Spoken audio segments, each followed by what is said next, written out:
ভাইরা, আমরা এমন এক জায়গায় দাঁড়িয়ে আজকে কথা বলছি, ইতিপূর্বে আমার বন্ধুবর নয়ন বলে গেছেন, যে জায়গার মানুষগুলো, বিএনপি মনে মানুষগুলো যে জায়গায় গততে কথা বলতে পারে নাই, তাদের মতামত প্রকাশ করতে পারি নাই, তাদের পছন্দ মতো ভোট দিতে পারি নাই, আমরা সেই জায়গায় দাঁড়িয়ে আজকে কথা বলছি।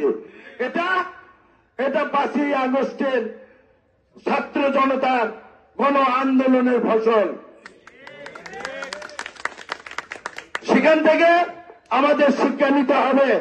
আমি বলতে চাই, অত্র ইউনিয়নের এই 3টি ওয়ার্ডের বিএনপি নেতৃবৃন্দ তথা বিএনপি মনা মানুষদের, আমাদের মুরব্বী, আমাদের কাকা, দাদা, ভাই, সবাইকে বলতে চাই, আপনারা ওই আওয়ামী দূষকদের, ওই চোরদের, ওই ছিনতাইকারীদের, ওই ডাকাতদের আপনারা ভয় করবেন না।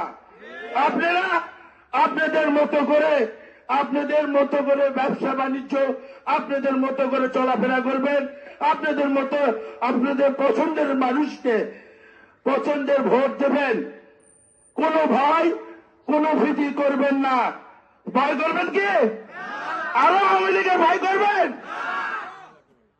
আপনারা ভয় না করে আগামী যে সংসদ নির্বাচন, উপজেলা নির্বাচন, ইউনিয়ন পরিষদ নির্বাচন আসছে, সেখানে দলীয় প্রতীক এবং দলীয় প্রার্থীদের আপনারা কি করতে হবে?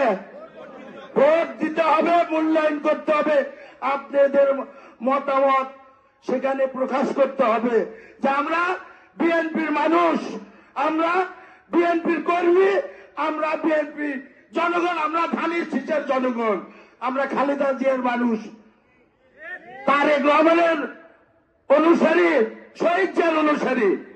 এটা আপনারা ভোটের মাধ্যমে বুঝিয়ে দেবেন। তাই সবাইকে উত্তপ্ত আহ্বান রাখবো, আগামী দিনে আপনারা এই আওয়ামী দোষদের যেখানে দেখবেন তাদেরকে ধরে আইনের হাতে শপথ করবেন। তারা যদি কোন জুলুম নির্যাতন করে, পাশাপাশি আমরা যুবদল আছি এই ইউনিয়নে, আপনারা না পারলে আমাদেরকে খবর দেবেন, আমরা ধরে নিয়ে যাবো তাদেরকে এখান থেকে। সবাইকে ধন্যবাদ জানিয়ে সবার সুস্বাস্থ্য দীর্ঘায়ু কামনা করে আর একটি কথা বলতে চাই। আমি প্রধান অতিথির দৃষ্টি আকর্ষণ করব এবং প্রধান বক্তা, আমাদের দেশ নায়ক তারেক রহমানের নির্দেশনা আছে, আপনারা আওয়ামী পন্থীদের কোন কমিটিতে স্থান দেবেন না। এমন কিছু মানুষকে এখানে নেতৃত্ব নিয়ে আসবেন না যে আপনারা আলোচনা সমালোচনার সম্মুখীন হন। আমরা চাই আমাদের এই ইউনিয়নে বাড়ি, এই ইউনিয়নে আমাদের বসত করতে হবে। আপনারা এমন কিছু আমাদের ঘাড়েও চাপিয়ে দিবে যাবেন না যে আমরা সমালোচনার পাত্র হই। সবাইকে ধন্যবাদ। শহীদ জমরক খালেদা জি জিন্দাবাদ। আগামী রাষ্ট্রনায়ক বিএনপির ভারপ্রাপ্ত চেয়ারম্যান তারেক রহমান জিন্দাবাদ। অদ্দিরগোলা বন্দর বিএনপি জিন্দাবাদ। সবাইকে ধন্যবাদ।